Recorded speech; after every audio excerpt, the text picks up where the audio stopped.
A very good afternoon, morning, or evening, wherever you are, fellow cybersecurity enthusiasts. My name is Aloysius. I'm here to talk about harmony in motion. So, harmony in motion is actually talking about the harmony mobile systems that Huawei has developed as an ecosystem. And one of the things that why drove us towards developing this entire ecosystem is because of the explosion of adoption of IoT devices as a result of the digital transformation. We are seeing that it has become an engine of growth for the mobile internet sectors, and the forecast of global IoT devices and smartphone shipments is expected to skyrocket in the next 3 to 5 years. So by 2025, there are going to be more than 9 smart devices per person. So there is a need to build a mobile device ecosystems from smartphones to multi-devices, because it's not just about the mobile phone that you have in your pocket, but the smart watches and many other myriad of devices that you can put on your own body, right? So today you're talking about biohacking. But before biohacking, you're talking about things like, simple things like heart pacers, and these are considered IoT devices, and these will be part of the 9 devices that will be on the body. So it is a complex multi-device collaboration that we're dealing with, which is a constant challenge for consumers and developers worldwide.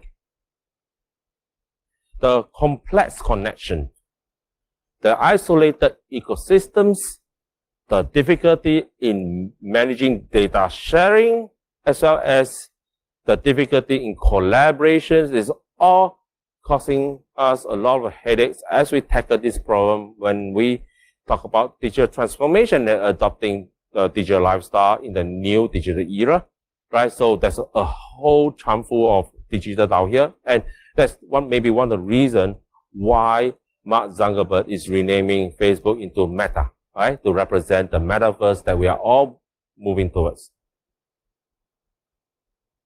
So this fragmented operating systems is making device collaboration extremely difficult.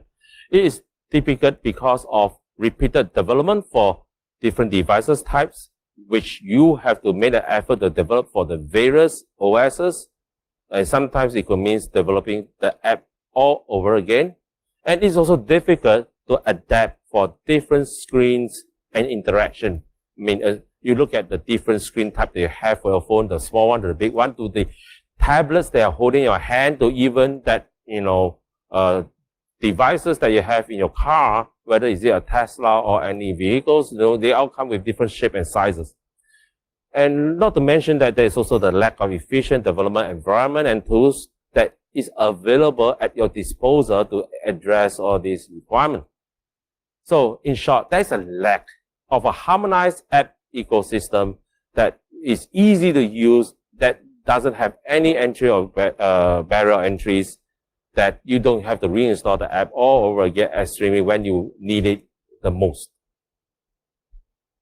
So the connected world calls out and begs for the need of a universal language that can be understood by different kinds of devices or endpoints, so as to harness the potential of IoT enabled by 5G, cloud, and AI.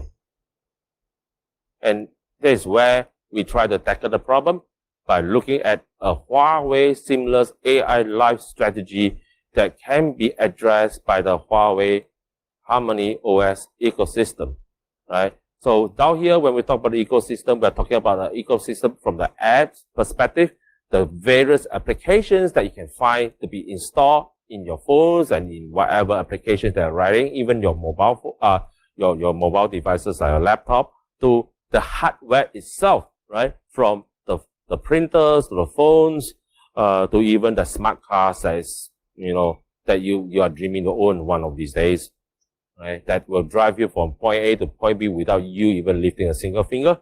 So this is where we see the opportunity, in developing this Harmony mobile system ecosystem, as well as, where we need to address the problem from a problem statement perspective if we really want to transit to the digital era and fully maximize, the potentials that it can bring us, and help our life.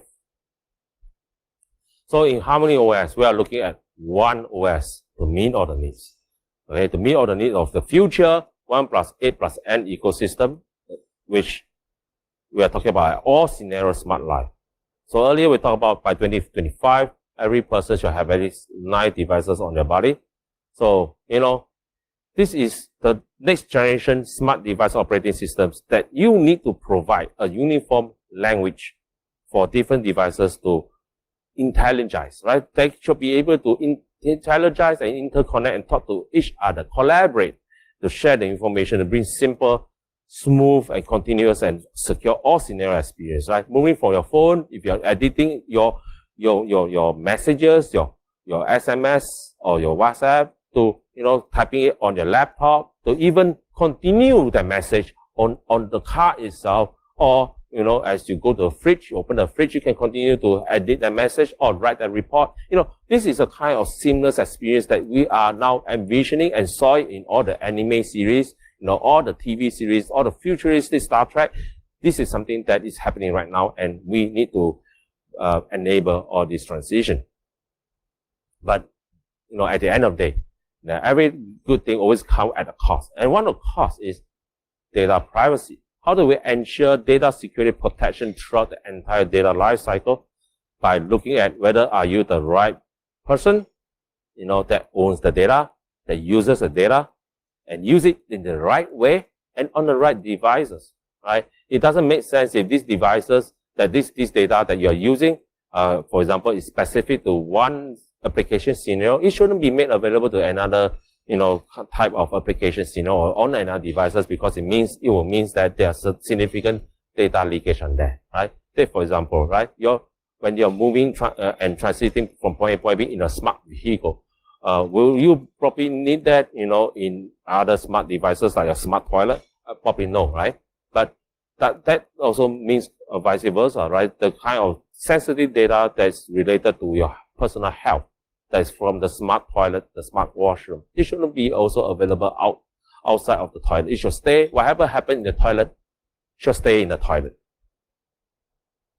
So when we talk about the right person, we're looking at user identity authentication, where, you can provide greater security and convenience by harnessing the power of facial recognition, by using facial recognition as a way to authenticate yourself, or the fingerprint, or the password, right? So there must be multiple ways that you could do identification and authentication. So that means that, your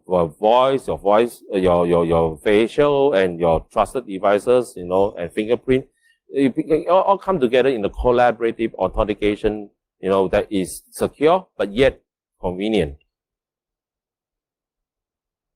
So the right person, okay, is addressing the issue of whether, each device have a unique identity with a trusted connection between user, device, and services. So each device have a unique ID, and the device, user, service, there must be a trusted connection that allows you, okay, to be able to, switch contacts from device to device, but at the same time, you are the right person to access all this data, right? For example, your daughter or even your closest, relatives or friends, your parents, your wife, you do not want them to access certain data that could be sensitive to you, especially it's a private data.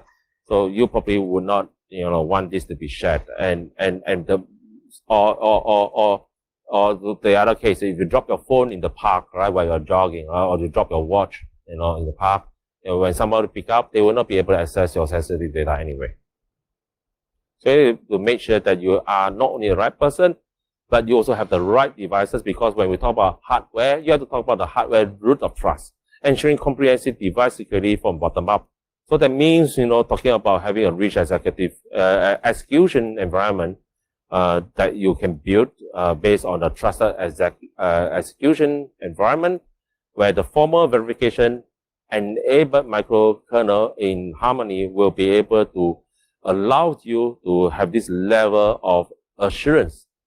And mind you right now that this microkernel that we have built is the only only microkernel that is available in mobile phones that have achieved the common criteria EAL5+ security certification, and making it the most secure microkernel, OS microkernel for phones device today, right? So there are several security capabilities that can be enabled by this microkernel, and the important thing is that you are able to build trust bottoms up. So that comes to, once you build the trust, you have to use the data in the right way. Hierarchical and graded data protection is the way to go, right? Depending on what is data classification and what kind of usage it is, you can build multi-layer protection for more important data. And I would not say that this is something that, what Huawei could provide, but this is something that is also on the wish list of everybody, that's sitting in this room, because at the end of the day, you will be concerned about your own personal data, especially, things that, surrounding applications that may have some sensitive outcomes, like, your banking information, your mobile wallet, to some of the, personal information like healthcare information that, you will probably want to have a multi-level protection, because depending on who you want to share this data with and who probably would see what kind of data. So you need to have this multi-level protection. You need to ensure that the phones got locked and opened by the right people, especially not by anybody that you can see in the lock picking village here at, here in the box. And you need to ensure that even if these things are lost or stolen, the data remains protected through encryption. So 3 layers of encryption for trusted interconnection, achieving full senior security and trustworthiness are something that we have built in that is different from the conventional solution where smart devices are directly connected to the internet, exposing the IP addresses of these devices. What we did down here is to add an additional layer that create a near-field trusted connection that is not on the cloud, that allows smart devices to connect to the internet through a central hub that doesn't expose your IP addresses, therefore reducing the attack surface. So just a summary of some of those professional privacy and security certification that we have obtained. From privacy perspective, from ISO 27701 to e-privacy seal of GDPR, and the European Privacy Seal to 27018 from ISO. These are some of the professional certification that we obtained. For example, the Harmony mobile systems that we have done is among one of the world's first batch of products that have ever been certified by 27701. Okay. And these are the certifications that looking from the security perspective. I mentioned earlier EAL5+ for the microkernel, and we also have EAL4+ that is addressing the security of our TEEOS. And there's also, at the end of the day, a CSS star that we have obtained for the Huawei mobile services that is built on the cloud. So this is just a summary of some of the security certification that's obtained, right? So PCI, okay, for payment, FIDO for authentication. So this is a nutshell, okay, of some of the things that, will further reassure you that what we have built attests to the highest stringent and most stringent cybersecurity and privacy requirement globally. So at the end of the day, we can build a secure and resilient, intelligent connected world with Harmony in motion using our Harmony OS and our Harmony mobile services to connect all the different devices together. And that also means that it will break the barrier where you will no longer be restricted just to install one OS for one particular devices, but you can use Harmony OS that will be able to allow you to use an app theoretically from any other kind of operating systems. So we are breaking the barrier that, that you are not restricted, to install just one particular operating system for your phone or for your applications, your IoT application, but you can use Harmony, right? They'll be able to, provide the bridging that's required to use the app from another operating system.